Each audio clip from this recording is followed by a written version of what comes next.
So what I'm going to talk about here is sharing. We all do it. We all take photographs, share them with our loved ones, our friends, and whether it be a night out, a wedding, whatever it is. We might have a web page we found on browsing the net, and we'd like to share it with our friends, with a particular friend.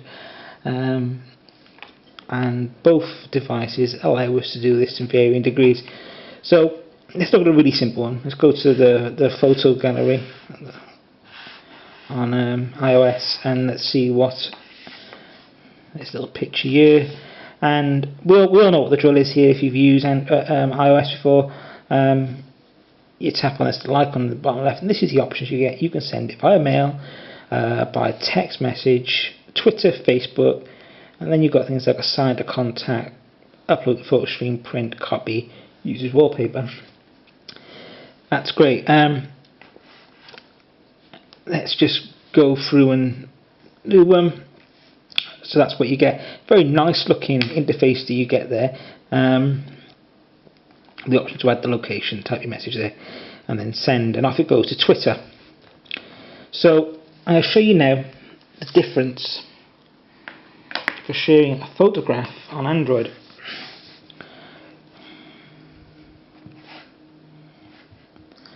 So once again, let's go to our photo gallery. Bit of a different setup here, but we'll just take this picture. And what we get is at the top here, and you'll see this little icon in a number of places, little triangular icon at the top there. We click on it, there's only 3 options there. We've got Google+, we've got Snapseed, Sketch, WhatsApp, we've got Instagram, Dropbox. So we upload it to Dropbox, we upload it to Google Drive, we can send it to Facebook, we can edit it in Pixlr, Express, we can send it via eBuddy X messages, we can upload to Picasso, we can send it by Gmail. If we have mails be email, and I've got no other email configured on here other than through Gmail. As you can see, the options there's no limit to the options as long as you've got an app. Evernote's there because I've got the Evernote app there. Evernote allows this functionality. I can create a note from that image, I can send it by Skype contact, I can use GoSMS Pro. The sharing options, and it's not just limited to sharing it with a service. I say you can edit an image with Pixlr, Express, Pixelmatic, and this other photo editing suite. Send it via iPhone, Twitter. So let's do the same thing. Similar kind of layout. I like the little paper clip on the iOS version and the lines, but that's just nothing more than cosmetics, isn't it? The actual process. For Twitter, it's the same, but you get more options in Android than you do on iOS.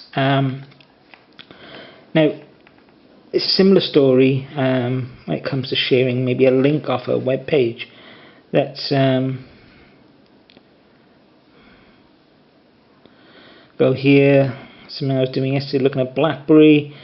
Let's just go into one of these links. Let's just say we want to share this with our friends on Facebook or Twitter. We can go to up here, we can say share.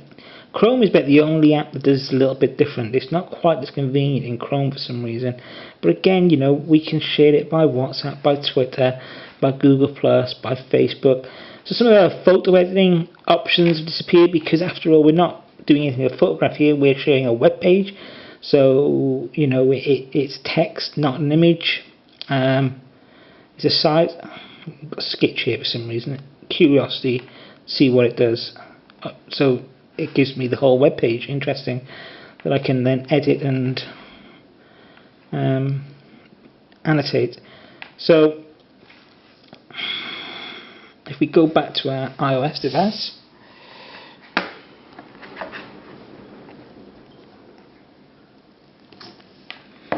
iOS on the other hand, let's go into Safari browser and let's share this web page, Facebook. Okay, share. Again, we're presented with the same options. It's nice that we can share it with Facebook and Twitter. I like that. We can send it by message or by mail, but we can't send it by anything else. The other thing as well is when you receive a link via Facebook, let's go into Facebook and see if we can find ourselves a link to open up. So somebody's bound to a shit. I have. So let's open up my link here. And what it's going to do, I will admit that this is a little bit of a learning experience for myself, in the sense of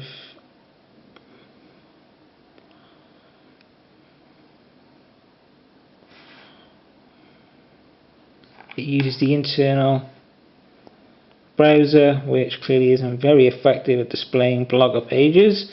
That's not great. Oh, here we go, it's finally catching up. Sort of.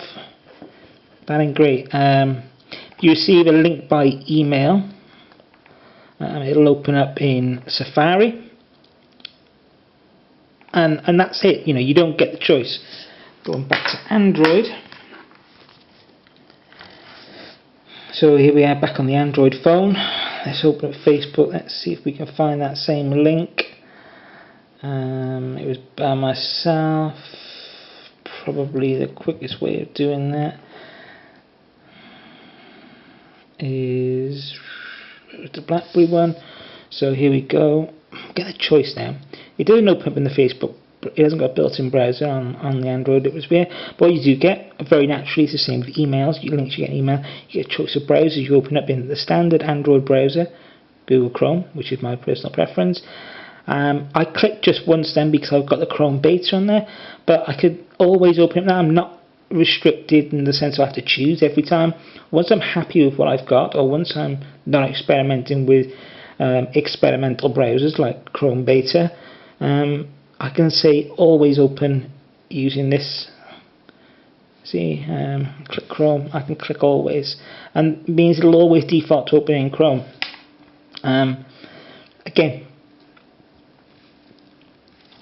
it just makes it that little bit simpler.